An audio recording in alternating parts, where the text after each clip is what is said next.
Hee-chan, Shi-chan wants you to know that you're taking too long to make a move. Shi-chan also says that she'll let you keep Australia if you agree to join the student council.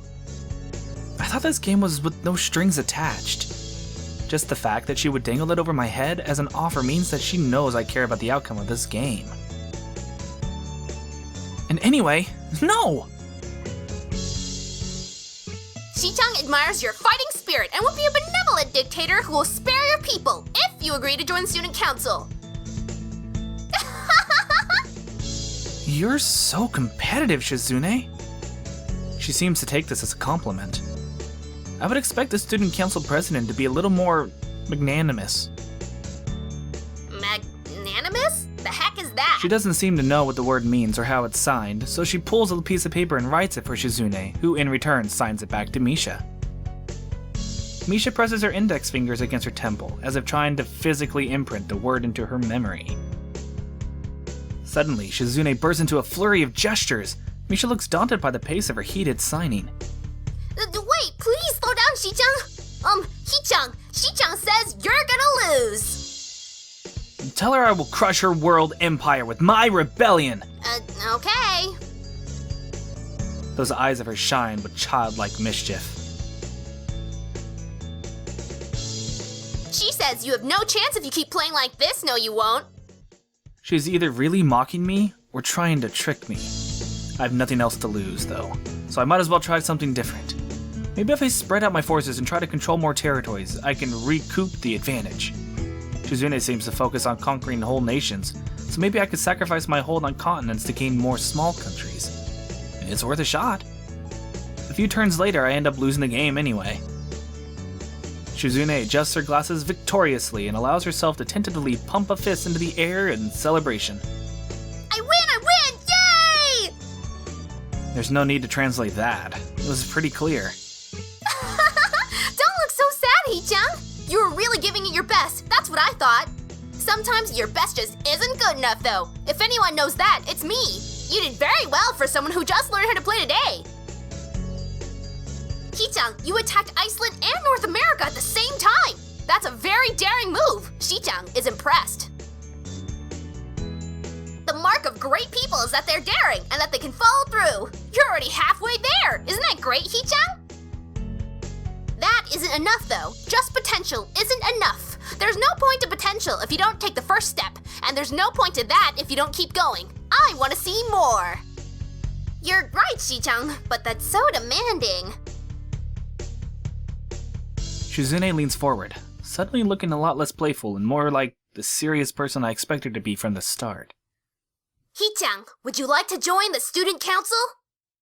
She really doesn't waste any time, does she? But it's only my second day of school, so I'm hesitant about committing to something so early. I haven't even taken a look at any other clubs yet. But spending time with Shizune and Misha doesn't seem like something I would hate. I would still need more time to think about it before I decide for sure. Maybe. I'll get back to you on it. Okay, Hee-chan, but I hope you're not just saying that so we don't feel bad. No, really. Really? Hee-chan, if you're gonna say that, you're saying that it's definitely the truth and there can't be any mistaking it! I know. I guess I should have my revenge for losing at the very least. Shizune smiles at that in a mischievous way that feels like twisting a knife in the wound of my loss. I take a glance at the clock on the wall and realize I've spent far longer playing Risk than I expected. Sorry, I think I have to go. I wanted to go to the library. It's not closed yet, is it? Shizune scratches her head and gestures at Misha. How hard can it be to determine whether the library is open? There's a clock right there on the wall. It should be, unless the librarian is absent. I think you're right, Shi-chan. We think the library's open. It's on the second floor, can't miss it. Do you want us to show you where it is? No thanks, it's okay. See you tomorrow. Bye-bye! One flight of stairs up and I run into problems. The second floor hallway is a carbon copy of the third floor one. Wide, of course, and plain, like only hallways can be. The problem is that the library's whereabouts are not as easily determined as one would think. The classrooms are marked with signs stating which class they belong to, but then there's a plethora of other unmarked ones. Is the library one of them? Or is it just somewhere down the hallway? I bet on the latter and choose my direction at random. After I turn around the corner, an unmarked door draws my attention because it's not closed. It's not open either, though. Just barely ajar so that I can see it's open and nothing else. It would make sense for the library door to be invitingly open, and while this one is not quite that, it's good enough. At the very least, it means that someone is inside and can ask for directions, no matter how embarrassing that is. I gingerly push on the center of the door with my fingertips, every muscle in my arm ready to pull back at a moment's notice. The feeling of being an outsider to this school can't be shaken from my mind, so much that I instinctively fear doing something wrong by entering. The door slowly creaks as if groaning from a deep sleep, that was much easier to open than I anticipated. Leaning over and poking my head over further inside to gain insight of the room as fast as possible, the meek "hello" on my lips is quickly snatched away.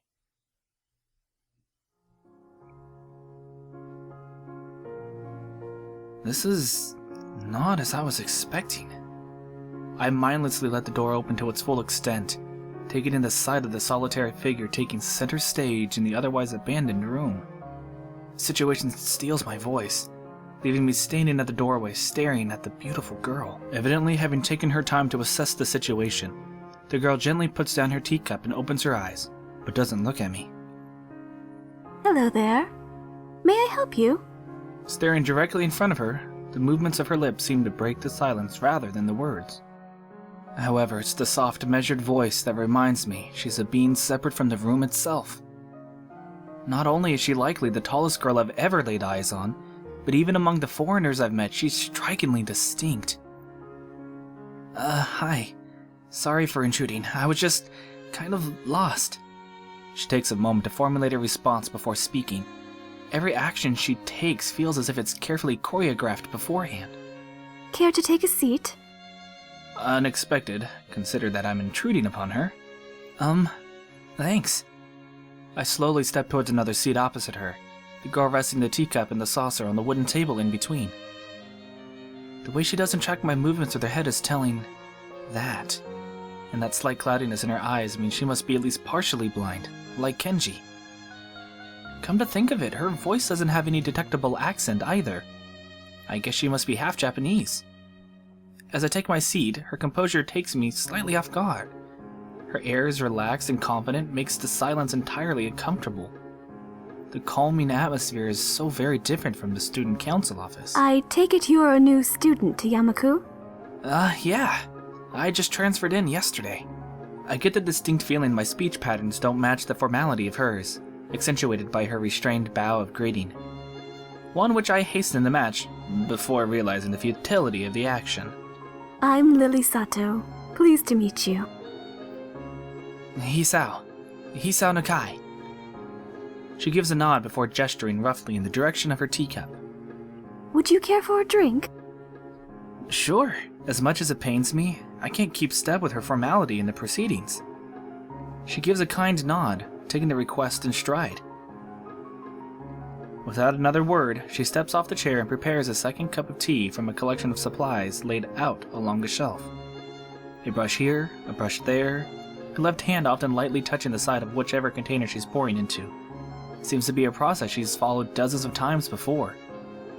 As I lean sideways to see around her bag, she seems to use her long, dainty fingers to measure the right amount of water in the cup.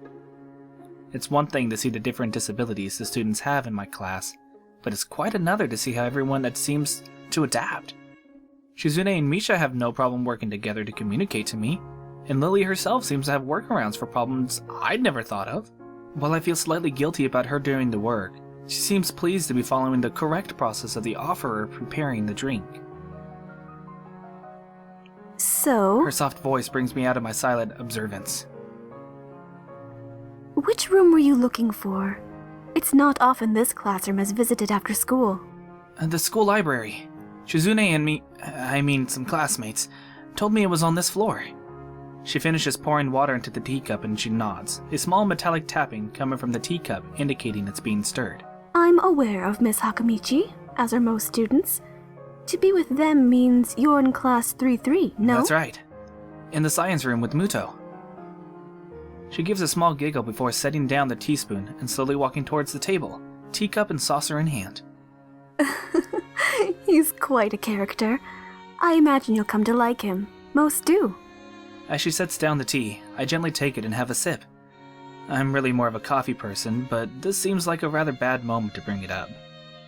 Nonetheless, the smell's quite nice. I hardly think it'd be hard to choke down. Thanks, Sato. It tastes really nice. She smiles and quickly waves her hand in front of her face. Lily, please. There's no need to be too formal. She says this in spite of her exceedingly well-bred speech. Oh well. I guess I should try and ask her about herself, as if it really doesn't seem as if she's catering to me. So, which class are you from? I imagine it's one of the third-year classes. Correct. I'm in class 3-2, which is on the 3rd floor, same as yours. It's taught by Miyagi and is specifically for both blind and partially blind students. I see. Sorry. I feel like slapping myself for the faux pas. Looking at her face, though, she doesn't seem in the least bit put off by it. My. There's no need to change your speech on my account. Sure. Sorry, I guess I'm really showing my newness here. An environment like this would be a big change, so I can't fault you for it. While the same can't be said for everyone, many have come to terms with their condition. A category which would include her, it seems. All too ready to jump ship from this particular topic, I segue into another one. Do you come here to drink tea often? It's a really nice place. Thinking on it, this might be her version of the place behind my school that I'd like to have lunch at. I come here fairly often during lunch times. My duties as class representative don't leave enough time for an official club, so a friend and I use this room for having tea. Class representative, huh? Compared to Shizune, her mannerisms seem to be almost completely opposite. While Shizune's blunt and fiercely driven, Lily seems relaxed and calm, almost aloof. Come to think of it, she might be useful for a less biased view of the school's clubs. What kind of clubs are there to join? The more popular ones are the track and field club, which uses the field near the school during lunchtimes, the baseball club, and the book club in a room near the library. There are also numerous small ones too, though, such as the art and music clubs. At a time when I'm just wanting to get on my feet, rushing into a club right away seems slightly unappealing. I wonder if this school shares the same rule as my old one. Is it compulsory to join a club? It isn't, though it is encouraged. Ah, good. That's a relief. I've really let my guard down around this girl to let such a thing slip out. The fact seems to slightly amuse her. Not wanting my tea to get cold, I finally start drinking it as Lily does the same. As I look over to the window over her shoulder, I notice the light coming in to the room has a distinctly orange tint. Even here, time doesn't stand still. The time's gone quickly. Sorry? Right, she's blind. Of course she can't see the sun setting. It just looks like the sun's starting to set. It seems to come as a surprise for her. I guess she must have lost track of the time. Sorry, Hisao. I didn't mean to keep you from the library for so long. I quickly move to allay her concern. No, it's okay. The library's still open, isn't it? She pauses and takes a moment to think on it. It's probably something I should have asked Shizune when I had the chance, but Lily seems likely to know in any case. True. It's open until 6:30 during weekdays. A quick glance at my watch confirms I have well enough time to get there. I might get going in that case. It's been really nice talking with you, Lily. She smiles and gives a deep nod, her hands still neatly folded on the table in front of her. It was my pleasure. Oh, come to think of it, shall I show you to where the library is? I couldn't possibly ask for more help. I should be able to find it, all right? Well, unless my navigational skills fail me. Which they seem to have a habit of doing. It's all right. I was going to be talking to the librarian there in any case. I could introduce you. This gets better and better. It's pretty hard to deny her offer. If you're sure, then that'd be great. Thanks. As she stands up to follow me, she takes hold of a straight, retractable cane that has been slipped into the handle of her bag on the floor. Compared to the cane the boy in my class had, Lily's looks much thinner and longer. His must be for support, whereas Lily's is for navigation. Together we leave the peaceful room and enter the empty hallway on the way to the library. Side by side, my pace carefully slowed to match hers, we slowly walk through the hallway. It doesn't take long for us to arrive at the door to the warm-looking room, apparently situated in the center of the floor rather than either wing. Ladies first. She gives an appreciative smile at the gesture, taking the lead as we file in. To the left is the wooden library counter, with the library proper being on the right. It easily dwarfs my old school's library, with a distinct smell of old books, giving that place an almost old-world air. There doesn't seem to be a lot of students here. Considering the time, it isn't a big surprise. Everyone's probably either in the school grounds or the dorms. Yuuko? Are you here? She says it into the thin air since the librarian doesn't seem to be present, and of course Lily can't see this. What's unexpected is that it draws a reaction. Something from under the counter thuds against it, followed by a quiet wail. The origin, apparently the librarian, quickly crawls out and bounces up to extremely rigid attention. Hi, Lily. How can I help you? Her voice is strained in a failing attempt to sound casual as she's rubbing the back of her head. Good afternoon. What happened just now? I heard a strange sound. It's nothing. I just hit my head. See, I dropped an eraser into my desk, and while I was looking for it, a pencil dropped, and when I was looking for both of them, you came and surprised me. Are you alright? I'm sorry, I couldn't know. It's okay. Sorry for making you worry.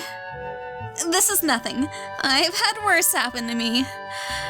She's quick to reverse Lily's apologies, almost frantically trying to push aside the possibility that she could be in any way inconvenienced by bashing her head on the counter. Yes, worse things have happened. The girl fidgets with her fingers as Lily doesn't seem to drop her concerned expression, and then she shuffles some papers around on the counter for no reason. A little shorter than Lily, replete with glasses, freckles, and a very troubled look, she seems to fit the library perfectly. Lily, did you get my message? Message. Oh, the 2 imported books that arrived? Right. They finally came. I can't believe it took so long, but... Amidst their celebrations, partially for managing to change the topic, I'm sure, she notices me from the corner of her eyes and freezes on the spot when she does. Oh no, I'm sorry for not noticing you before. Did you need to check out a book or return one? I'm sorry. The way she can so quickly shift between moods is a little unsettling. He's with me. Yuuko, this is Hisao, a new student. Hisao, this is Yuuko, the school librarian. Pleased to meet you. Hisao. Right, Hisao. Pleased to meet you too. Hisao. For a second, she visibly attempts to engrave the name on her mind so she won't forget. Yuuko often arranges to import foreign books in Braille for me. Would you like to tell Hisao a little something about the library? Lily's innocent suggestion is met with an expression of abject terror. Please, Lily, I can't. I don't know what he could be interested in. This is too much responsibility. How's it any responsibility at all, I don't get, but her objection is so sincere, I don't doubt for a second that she would rather disembowel herself on the spot than tell me where the light novels are. But... So, there are a lot of books in Braille here? I attempt to save the day by asking the first thing that pops into my head. It seems to work at least partially, as Yuuko seems to, not exactly relax, but at least look slightly less tense. Well, I think about a third or fourth of Yamaku's library is either in Braille or audio. Makes sense, given all the blind students that'd be here. If it's only that, how come this library is so big in the first place? Well, we get a lot of new books regularly because the library is adequately endowed. That's probably why. I spend more on new books than on my salary, and then I have to organize and shelve all of them. It's so troublesome and they weigh so much, I wish I could quit this job. A very awkward silence follows this revelation of too much information. I'll go check the aisles then, if you don't mind. It's probably best for all of us if she doesn't keep talking to me. Very well. Meanwhile, Yuuko, I would have those books if it's alright with you. My first impression was right. The library is surprisingly big. Ambling down the narrow aisles, I study the spines of the books in random order, occasionally sliding one out to read the blurb, taking it with me if it looks good. In a few minutes I have a respectable stack of books in my arms. I guess I'll never be stuck for choice in here. The normality of the library sinks in.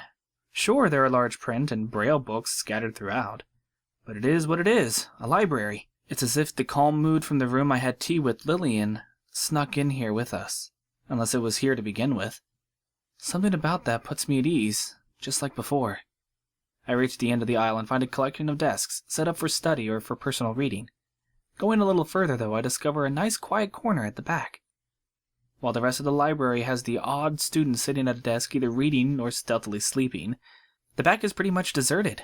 As I glance around, I see someone who I recognize sitting on one of the several beanbags. It's the dark-haired girl from my class, the one who snuck out of the classroom earlier.